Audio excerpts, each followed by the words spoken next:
Digital marketing যখন আমরা কেউ শিখতে যাই, অনলাইন ভিত্তিক শিক্ষামূলক প্ল্যাটফর্ম 10 মিনিট স্কুলের জন্য 5 কোটি টাকার বিনিয়োগ প্রস্তাব বাতিল করেছে স্টার্টআপ বাংলাদেশ।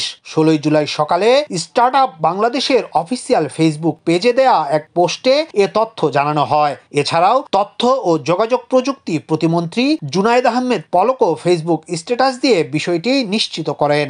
কিন্তু ওই জিনিসটা 10 মিনিট স্কুলের বিনিয়োগ প্রস্তাব বাতিলের সিদ্ধান্তের ঘোষণায় স্পষ্ট কোনো ব্যাখ্যা দেয়নি বাংলাদেশ সরকারের আইসিটি বিভাগের flagship venture capital company startup Bangladesh. তবে সামাজিক যোগাযোগ মাধ্যমে অভিযোগ করা হচ্ছে, চলমান কোটা সংস্কার আন্দোলনের পক্ষে 10 মিনিট স্কুলের প্রতিষ্ঠাতা ও প্রধান নির্বাহী কর্মকর্তা আইমান সাদিক স্ট্যাটাস দেওয়ায় বিনিয়োগ বাতিল করা হয়েছে।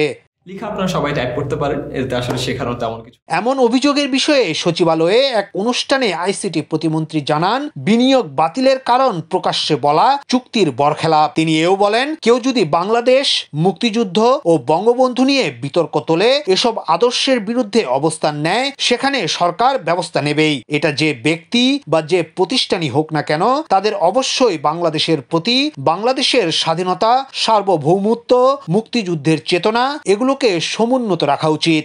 অথবা কিভাবে একটা ভিডিও তৈরি করা যায়। এখন যদিও অতীতে জুনায়েদ আহমেদ পলক ও আইমান সাদিকের মধ্যে ঘনিষ্ঠ সম্পর্ক লক্ষ্য করা গেছে। আইসিটি প্রতিমন্ত্রীর নির্বাচনী আসন ও তার মন্ত্রণালয়ের নানা অনুষ্ঠানে অতিথি করা হয়েছিল আইমান সাদিককে।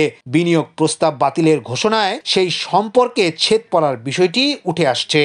পিসি, হাই ডেফিনিশন ক্যামেরা, অবশ্য এই বিনিয়োগ প্রস্তাব বাতিলের ঘোষণার আগে 10 মিনিট স্কুলকে অবহিত করা হয়েছিল কিনা এবং করা হলে কি কারণে তা বাতিল করা হয়েছে এর ব্যাখ্যা দিয়েছে কিনা এ বিষয়ে কোনো কিছুই জানা যায়নি। যোগাযোগের চেষ্টা করা হলে আইমান সাদিক ও তার প্রতিষ্ঠানের কর্মীরা বলেন, তারা এ বিষয়ে এই মুহূর্তে কোনো কথাই বলবে না। কিন্তু ওই জিনিসটা ইয়াসিন আলী, সোনালী নিউজ, ঢাকা।